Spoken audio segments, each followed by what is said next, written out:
Welcome back to another edition of Strengthening Oklahoma. And this edition of Strengthening Oklahoma is brought to you by Pub W. Whether it is brunch, lunch, happy hour, or dinner, Pub W has it all. Visit pubdub.com to find a location near you. All right, we are midway through the week, getting ready, put a bow on the opener against UTEP and get ready for the matchup against Kent State. And to help us do that, our safety extraordinaire, Mr. Billy Bowman, back with us here today. Billy, how we doing today, man? I'm doing great. I'm doing great.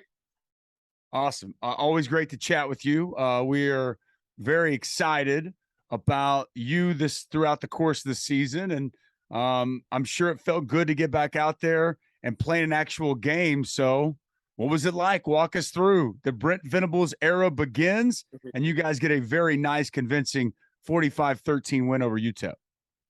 Yeah, sir. Yeah, no, it was from the beginning. It was different, just the way how we approached the trip, taking it like a business trip. You know, we all got fitted in suits and stuff like that, and I feel like something was just different from when we hopped off the bus at the Walk of Champions. Like it really didn't hit me until we got off that bus, and like everything just like a switch just flipped, and I was like, oh yeah, like this is different. Like it's time to go now. And then since then, like it's just been different. I don't know what it is, but it's just more fun. Like it's just no stress. You just out there playing and having fun. Yeah, that's that'll make it fun, man. When you're not feeling stressed and you're just ready to go play some football. Looking at and we'll talk plenty about the game, right? But just being out there, being in that atmosphere, did it feel any different than it did last year for you as a freshman? Like, did you feel calmer, more nervous, less nervous? Like, how did it just feel for you personally? I definitely felt more calmer. Like I said, like just going into my second season, putting all the work in and building more confidence and stuff. I honestly felt way more calmer, and there was probably way more people there this year first game than last year's first game.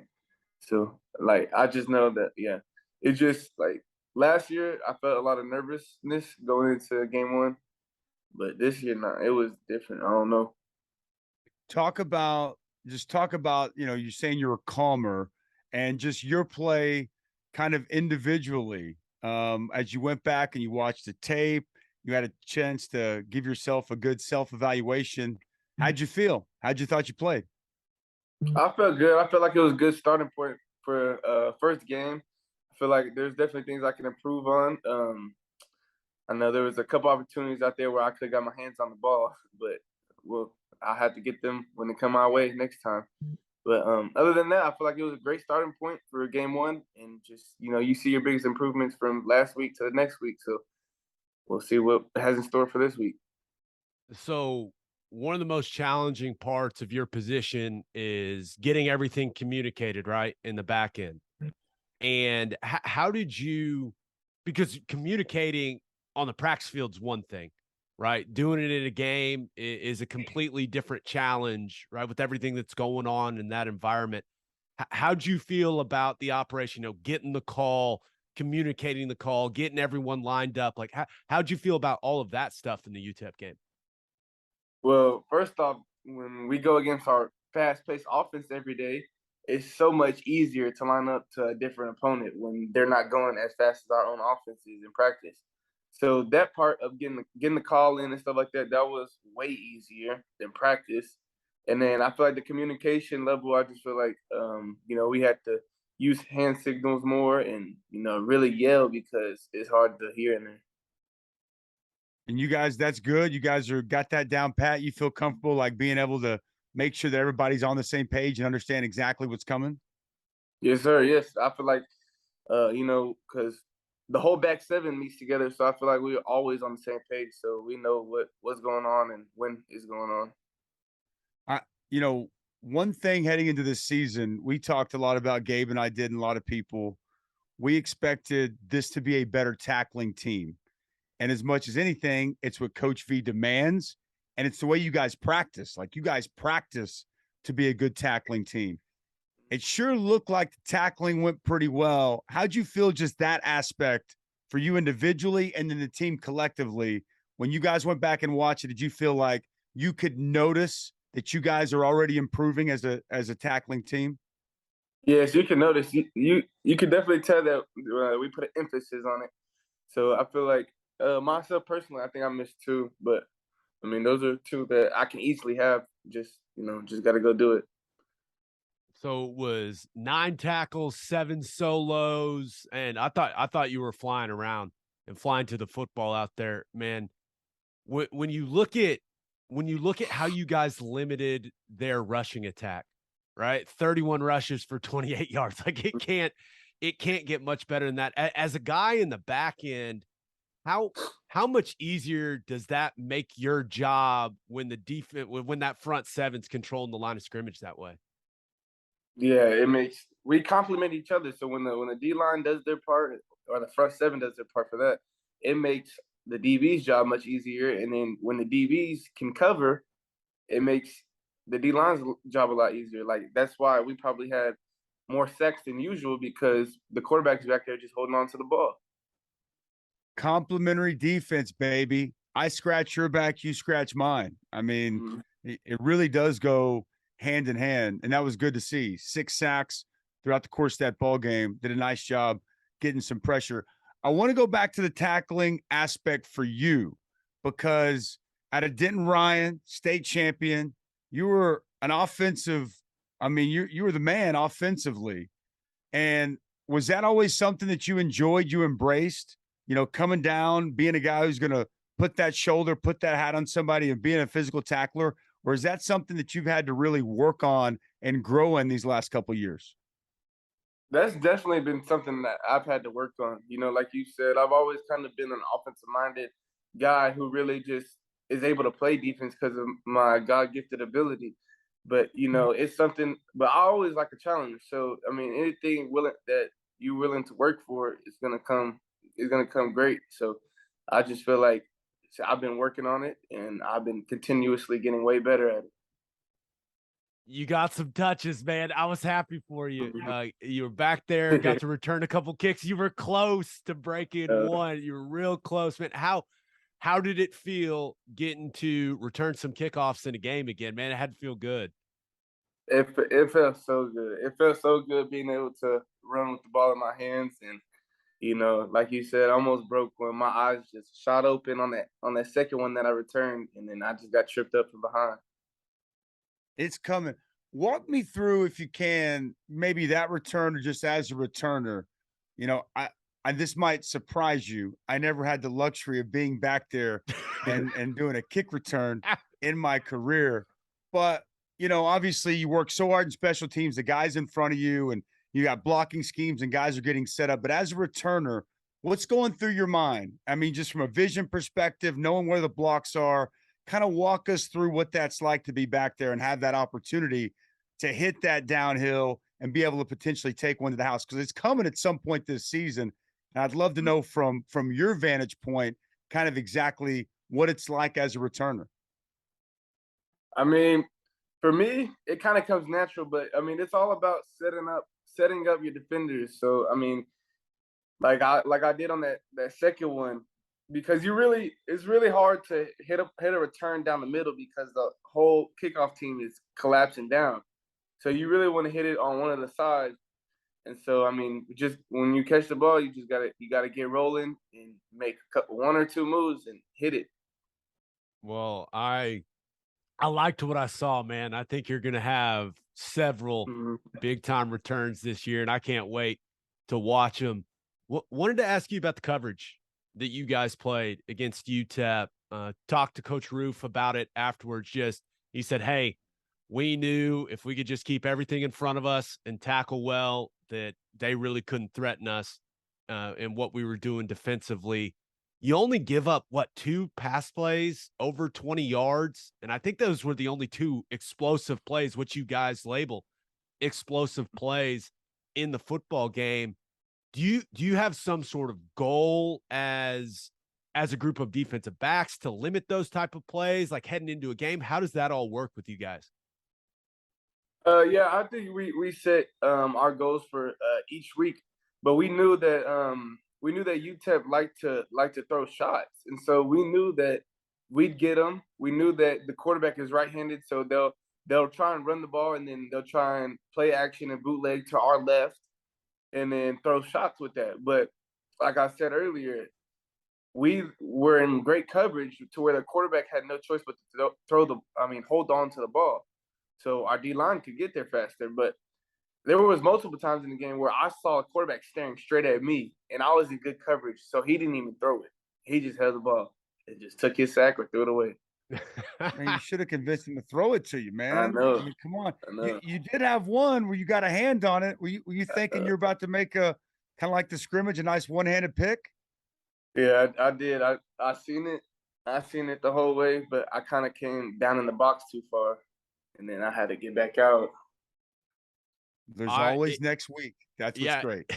Is it bad that I was surprised you didn't one-hand it after seeing the play in the scrimmage? I was like, wait, no, that's what he does. He's a one-hand interception guy. What's going on here? Yeah, no, that's not bad, but I'll have it next time.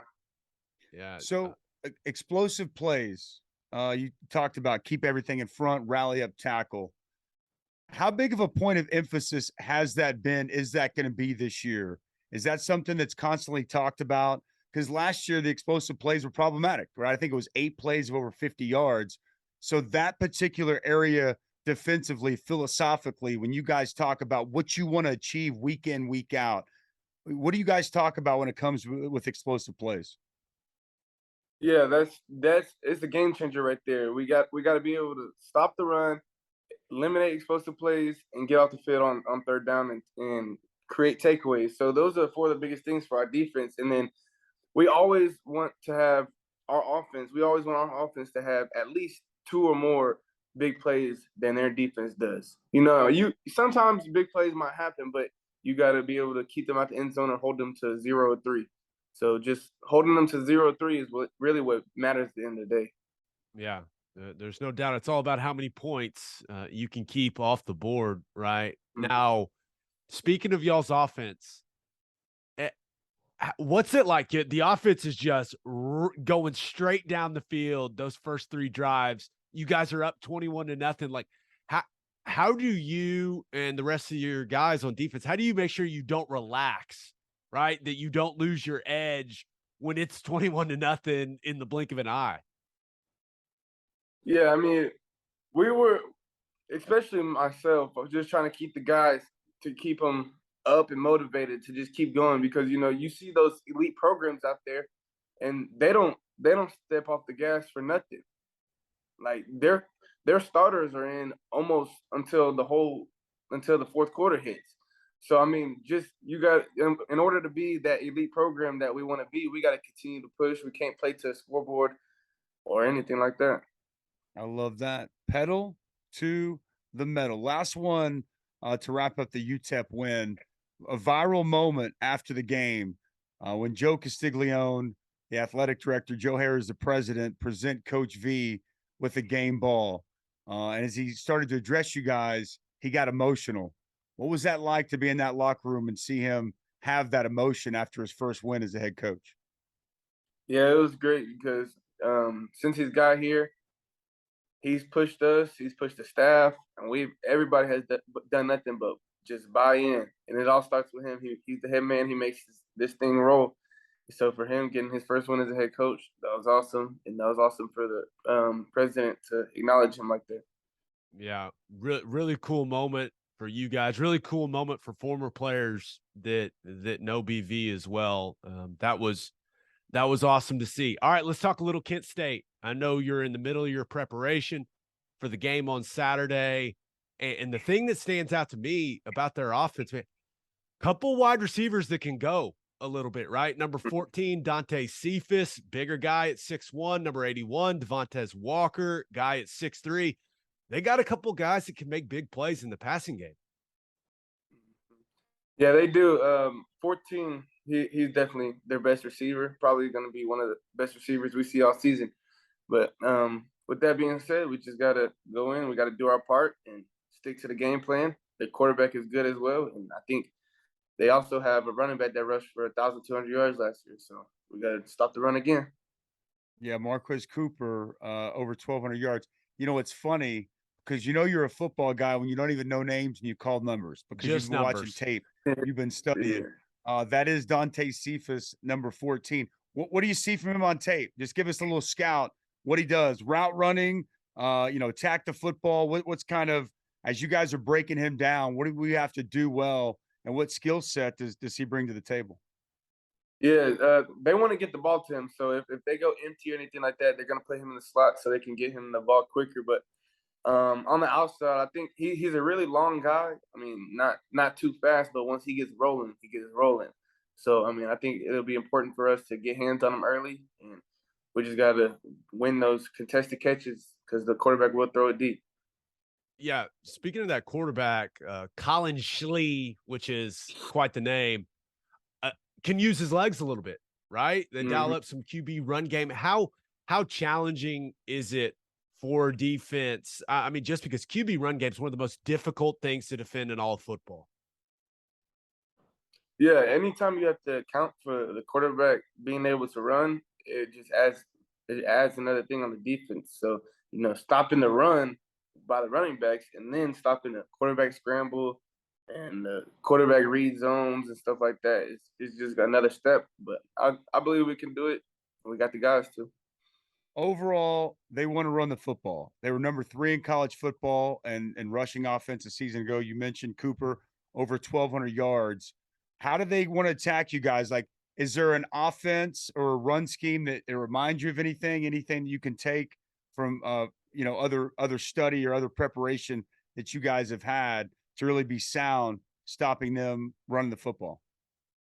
Yeah, so what I've seen so far is that they don't like to line up in like real heavy formations with multiple tight ends in the game and stuff like that. They like to spread their offense out. They like to motion back and forth to get you messing with your mind, and then off those motions, they like to just hand it off, quarterback read zone, stuff like that. So they like to spread you out, get people out the box, run it, motion to see what coverage you're in, run it. Yeah, it's actually it's kind of similar to what you guys see from your offense in practice with a ton of space to kind of spread you out, then to run it in kind of a lighter box. So you guys have had plenty of experience. You'll be fine. Well, one question I do have now that you're playing that safety position, you're in the run fit a lot. You're having to come up and make plays. You see number 31, the running back they got, guys. Yeah. He's listed at 250. There's no way, man. My man's at least 260, looking like a bowling ball back there. Yeah, no, I mean, but everybody can go down, so you just get him down. That's all. But yeah, he's a big dude. What's the key? Are you attacking thighs like on a guy like that? What's the mindset? What's the technique? Clearly not to hit him up in the shoulders, but eyes through the thighs, that type of thing, and wrap strong on those legs. Yes, that's what it has to be. But you have to go in with a fast approach. Go slow, it's not gonna work out. Now you're gonna wind up on Sports Center on the wrong end of it, getting truck Yep. sticked, and we don't want to see that, and we don't expect we're going to see that. All right, Billy, that's enough for Kent State. Let's do what we came to do and let these fans ask a couple of questions before we let you go. All right, fan questions, as always, are brought to you by the Loves Travel Stops. Visit loves.com for more information on the nation's leading travel stop network that's headquartered right here in the great state of Oklahoma. Taylor Smith says you look so much more aggressive and decisive against UTEP compared to last season. Do you feel like it was due to preparation, scheme, mindset, experience, or something else? Good question there by Taylor. Yeah, I feel like all of those things played a role. I feel like scheme played a role, mindset played a role, maturity growing up, having the experience played a role. So all of those things, for my first year last year, just coming in, getting my feet wet, and just knowing now I know what to expect. So now I can push that out the window and focus on other things. Yeah, getting more experience, man. Getting more confidence. That's when you start playing some really good football. All right, this last one comes from Tim T, who asks, how quickly do you watch the film after a game, and what is your process like as you review it? Normally I watch the game on my iPad once I get home that night.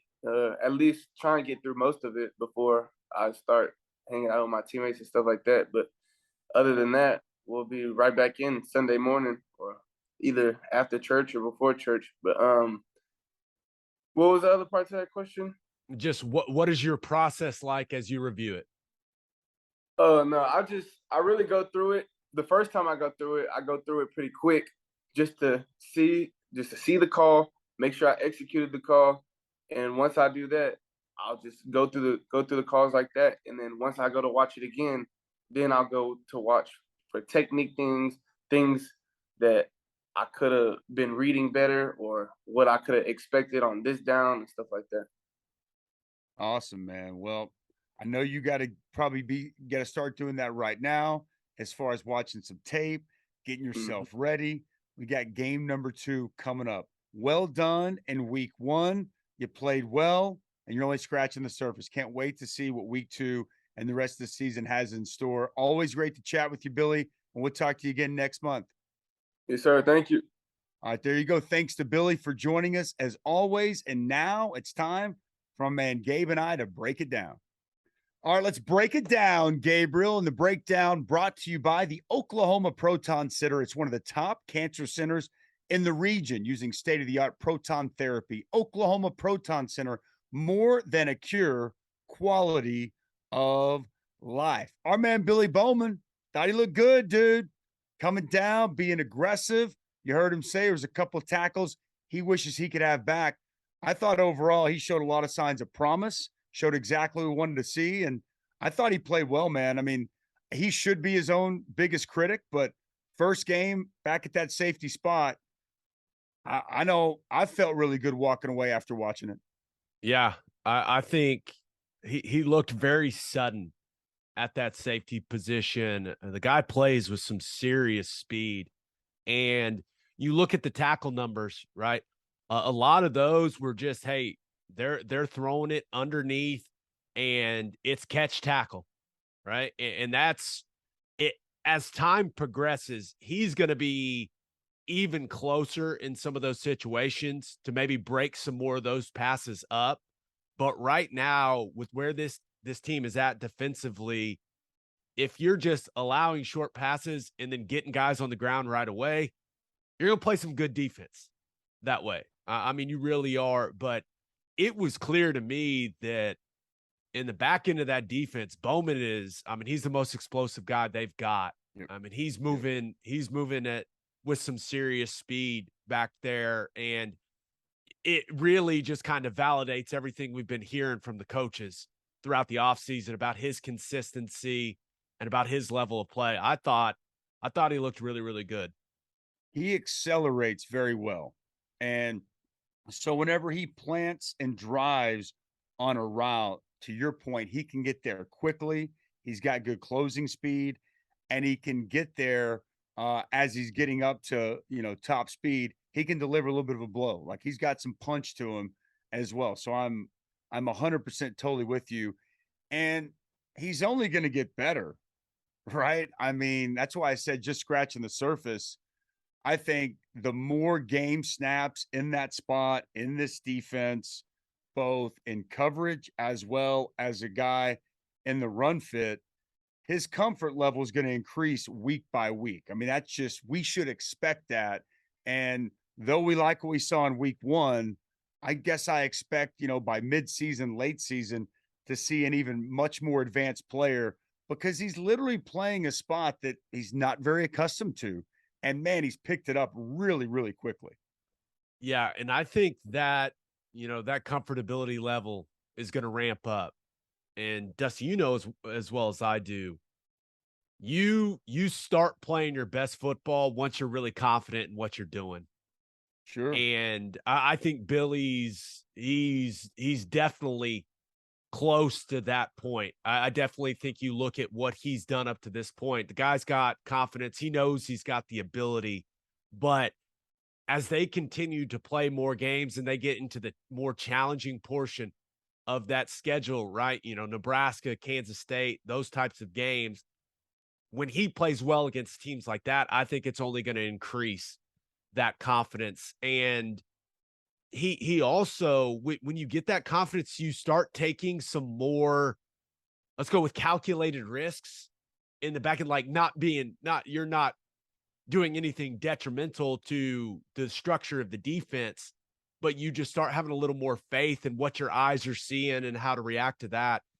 You mentioned that acceleration. He's one of those guys. He's just got the ability to really make some special plays back there. Interceptions, pass breakups. So I'm expecting some really big things from this guy, and he's got to continue to play well, because you heard him talk about, Dante Cephas from Kent State. Mhm. This is a guy that's a really good player at wide receiver. I mean, he is, all MAC. This is a guy that's going to play in the NFL. So I'm excited to see how this secondary responds to this challenge, because Kent State's got a couple wide receivers that can run and that have good size. Yeah, and I think with Cephas too, you heard him kind of mention it, really good with the ball after the catch. So, tackling's going to be at a premium when he's got the football. I would imagine they're going to try to create some space with him, get him out in the open field, force Oklahoma to tackle. So, having that coverage tight and being able to, get him on the ground as quickly as possible, it's going to be a real key. But man, I really think the run game, and look, they had their struggles in week one. It was not all perfect against Washington. Washington did a good job slowing them down, but this is a very similar offense to Oklahoma's. And so, from that standpoint, you would think it's going to give Oklahoma a little added advantage, both from a tempo and just schematically and formationally what they're trying to do. But like I mentioned, man, this is the number 3 rushing offense in the country last year. That's their bread and butter. They're going to be going back to that. And we saw what Oklahoma did in week 1 against UTEP, which gives you a lot of promise. But it's a little different, right? Because UTEP's kind of bringing it all in. You're kind of playing not in a phone booth, but more in tighter, compact space. Now they're going to spread it out, kind of stretch that defense a little bit. And it's going to create a little bit of stress, just having guys playing a little bit more space. So I'm excited to see how Oklahoma deals with this rushing attack. Marcus Cooper, he's a good player. You referenced the big guy, Brian Bradford, at 250 pounds. Cephas is a heck of a player, but I want to continue to see this Oklahoma front do a really good job at the line of scrimmage and negating the rushing attack here against Kent State. I would have to imagine this week of practice, they're saying we've got to be able to run the football so we can get those safeties up. We can try to take our shots over the top, just like we saw Oklahoma do this past week against UTEP. Yeah, no, that's exactly what you're going to get from Kent State. And Sean Lewis, their head coach, right? Learned from Dino Babers. I think he became the head coach at Kent State at like 31. Young, really young guy, but they also they want to play fast as well. I think they call it like the fast flash offense. Yeah. So we'll see. I just from watching Kent State compared to UTEP, I think Kent State poses more of a threat offensively, right? And it has a lot to do with Cephas and that wide receiver core. But Colin Schlee, like, he can move a little bit, right? I mean, he's got to use his legs. He can extend plays, and he does not mind taking a risk with the football. It's very similar to what we saw from Gavin Hardison last week with UTEP. So Oklahoma, they're going to have to be dialed in defensively. You can't just roll out there on the field and expect to dominate this team. It's a team that's got a lot of pride.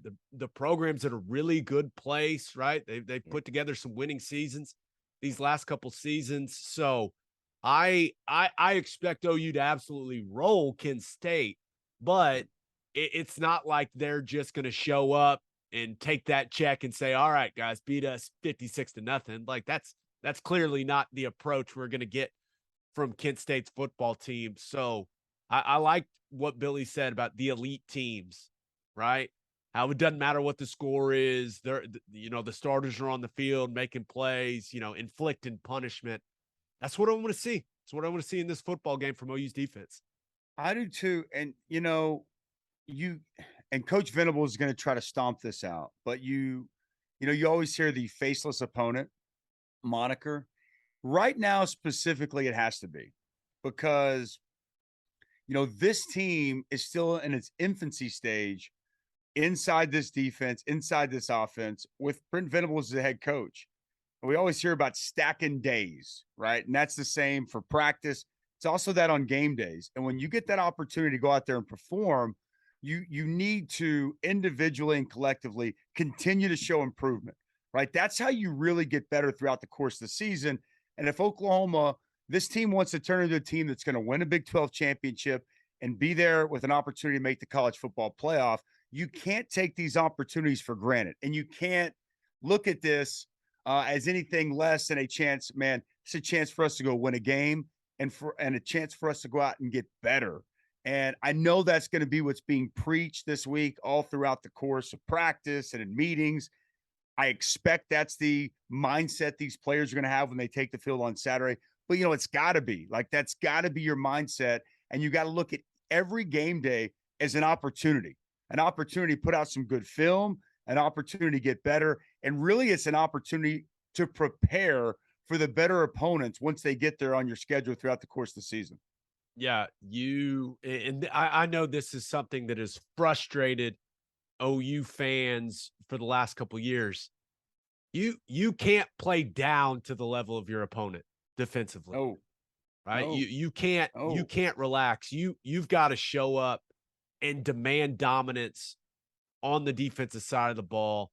And that's one of the things I'm really interested to see.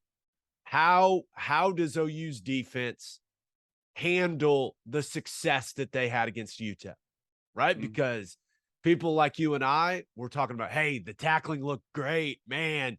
Defensive line got after it at the line of scrimmage. Look at this Bowman kid. He looks like he's going to be a start, like all these things. Look at Stutzman and Aguebu fly around at inside backer. Like there's all these things. Reggie Grimes. I mean, he's going to be Big 12 Defensive Player of the Year. They see all this stuff. They hear all this stuff. There's no way they don't. How do they handle that with an inferior opponent coming into Norman in week 2? Do they let that get to their head? Or do they say, we don't care about any of that.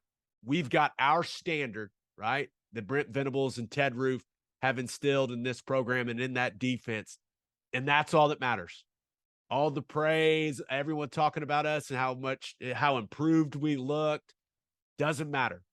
We play one way. So I want to see how they respond to playing well and to getting a bunch of praise heaped their way. Because it can cause you to relax. It can cause you to feel a certain way about yourself. So I'm more than interested to see what it looks like defensively. And I don't know how you feel, but when you look at the way Washington attacked Kent State, Washington's offense against Kent State's defense, Michael Penix Jr., who struggled at Indiana mightily last year, he went for 345 and 4 touchdowns. Now, again, I hate to completely project, but I feel like Dillon Gabriel's about to put up some numbers. He was just efficient in the opener. I think the passing attack is going to get after it. So I say that because there's a chance that Oklahoma jumps on them again. And I just want to continue to see if Oklahoma gets a big lead and that offense is scoring.